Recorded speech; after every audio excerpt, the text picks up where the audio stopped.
oui, ça, oui. Eh ben, bon, on va dire que c'est bon. Allez, hop, à l'impression, bam, c'est parti. Bon, ben là, ben vous n'êtes pas prêts.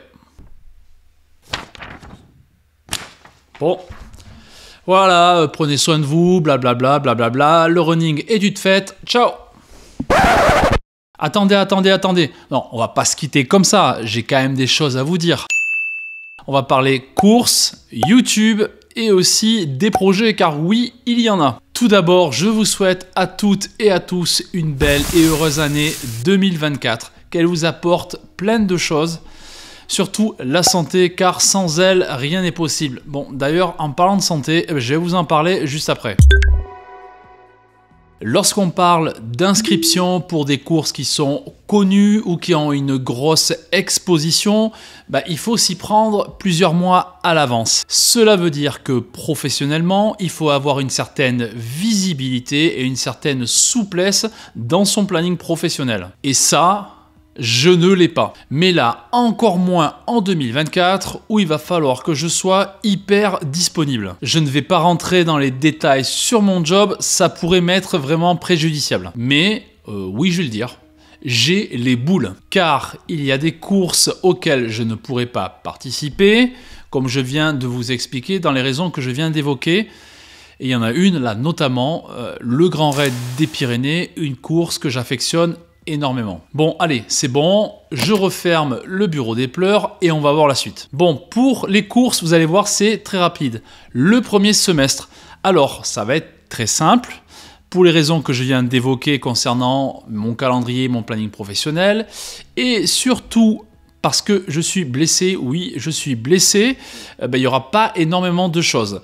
Je suis blessé depuis la Saint-Élion, j'ai une blessure, j'ai une lésion au niveau du ménisque et également une douleur au psoas que je vais devoir soigner. On va dire, allez, grosso modo, que je n'ai pas couru depuis la Saint-Élion, que j'entame juste maintenant la rééducation et qu'il va encore falloir attendre quelques jours, peut-être semaines, pour une réathlétisation. Donc ça veut dire qu'il va falloir que je sois patient. Été 2024, je ne serai pas sur le marathon pour tous qui aura lieu à Paris dans le cadre des Jeux Olympiques. Je ne reviendrai pas sur les conditions dans lesquelles certains ont obtenu leur dossard dans cette course, en fait cette supercherie de course contre Kipchoge à Paris. Par contre, j'ai l'idée de faire un truc le 10 août, le même jour que ce marathon pour tous dans le cadre des Jeux Olympiques. Je sais pas, un trail, je pense. Ça pourrait s'appeler l'Olympiade du trail. Je sais pas ce que vous en pensez. Si vous avez des idées ou si vous voulez vous associer à moi dans cette idée de cette Olympiade du trail, allez-y, je suis vraiment preneur. Très clairement, derrière ça, vous savez, le CIO, le Comité International Olympique, il verra pas du tout cette vidéo. Mais franchement, moi, j'aimerais vraiment beaucoup que le trail fasse partie des sports olympiques. Ouais, franchement, ça serait stylé, le trail aux Jeux Olympiques. Dites-moi vous en commentaire ce que vous en pensez. Et là, si tu résumes tout ce que je viens de te dire, tu dois te dire, il se passe pas grand-chose. Tu as raison. Et si finalement, ma saison 2024, elle va pas se jouer sur le dernier trimestre. Et là, j'ai vraiment envie de te dire, et pourquoi pas ? J'ai peut-être deux belles histoires sur ce dernier trimestre de l'année. La première histoire, c'est d'achever l'aventure du Grand Trail des Templiers. Au moment où j'enregistre cette vidéo, je suis sur liste d'attente.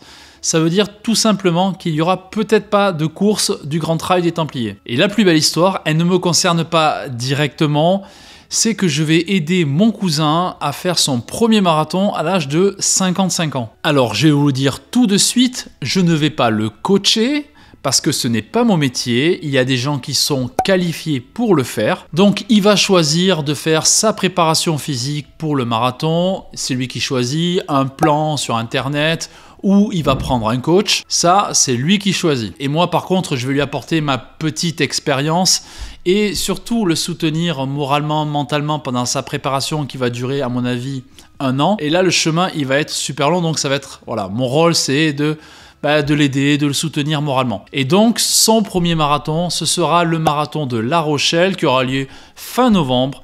et je serai également avec lui parce que voilà, je vais courir ce marathon avec lui. Mon but, ce sera d'être avec lui pendant toute la course et de franchir avec lui la ligne d'arrivée. Vous l'avez compris, pour toutes les raisons que je vous ai exposées, je n'ai pas de calendrier préétabli, mais en fait, moi, ça me plaît. Ça me plaît parce que cette année, j'ai envie de me laisser surprendre. Et si finalement j'arrivais à me rétablir plus vite que prévu, j'irai courir des courses entre guillemets peu connues, plus intimistes, parce que vraiment elle le mérite et elle mérite vraiment qu'on parle d'elle, parce que derrière on a des petites structures, des petites organisations, des bénévoles vraiment hyper engagés, des personnes qui font vivre la vie locale sportive, des personnes qui se démènent avec des petits moyens. Et rien que pour ça, vraiment, ça mérite aussi qu'on mette un petit coup de projecteur sur ces courses. Parce qu'en fin de compte, l'esprit de cette chaîne Runner du Dimanche, c'est de vous montrer des territoires, du patrimoine, des paysages, et aussi de vous parler et de discuter et rencontrer des coureurs et des coureuses dont on ne parle pas, et surtout des rencontres et encore beaucoup de rencontres. Alors concernant la chaîne, je vais essayer d'augmenter le nombre de vidéos. L'année dernière, j'en ai fait 14, donc un petit peu plus de contenu, des contenus différents. Mais il y a un contenu que je vais garder parce qu'apparemment, il vous plaît vraiment bien et moi, j'adore le faire. C'est mon vlog qui s'appelle En roue libre. Alors, le podcast, c'est peut-être l'endroit où je vais mettre le plus d'énergie. Parce que d'une part, c'est un format que j'aime énormément et parce que j'ai très envie d'interviewer des personnes qui vont nous inspirer, notamment dans la pratique de notre sport, mais peut-être au-delà dans notre vie à tous. J'ai déjà une liste d'invités, ils m'ont déjà donné leur accord pour passer dans Dimanche Running. Maintenant, voilà, il n'y a plus qu'à donner cette impulsion pour lancer le podcast. J'ai mis de côté cette idée d'écrire des articles de running, mais par contre, voilà, j'aimerais cette année vraiment développer le contenu dans mes réseaux, mais pas que. J'aimerais également faire du contenu pour d'autres personnes et donner des idées à d'autres créateurs. J'aimerais également développer ma passion cette année, cette passion que j'ai pour la photo, pour la vidéo et pour le montage vidéo, en aidant des petites structures, des petites organisations à promouvoir leur événement. Cette année, je vais essayer de faire au moins une fois bénévole dans une course. Je vais essayer vraiment de m'y tenir. J'aimerais aussi cette année organiser une rencontre avec vous, avec les abonnés.